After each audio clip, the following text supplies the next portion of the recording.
Hello everybody and welcome to this Scouting Report. I'm Dan Haiek here with Armchair analyst Matt Doyle, and today we're previewing the Saturday night match between the Portland Timbers and Chivas, USA.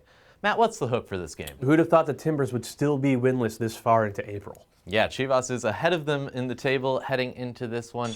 And of course, Portland is coming off a tough 4-4 draw against their biggest rivals, the Seattle Sounders. Darlington Nagbe, though, in that game had a ton of space to work in midfield. Do you expect the same against Chivas in this one? Well, I think he'll play in the same position he played against Seattle. Caleb Porter simplified the game for him, put him out left as a true inverted winger.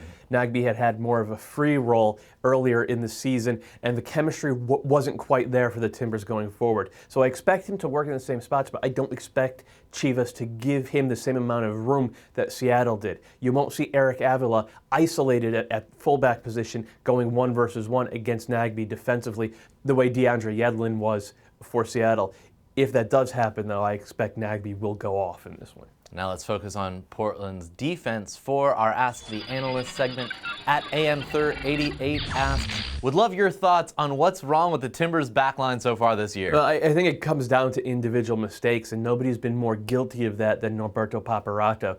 We've seen him really struggle defending set pieces, which is strange because he's so good attacking set pieces, and he's a big guy, so you'd think he would be more dominant in defense. And then the other thing is simply clearing the ball directly upfield. He gifted the second Sounders goal to them last week, and that's not the only mistake of that type he made in that game. So that's been a problem. Alvis Powell came in at right back, did some really good things going forward, but was guilty of ball watching on the second Clint Dempsey goal.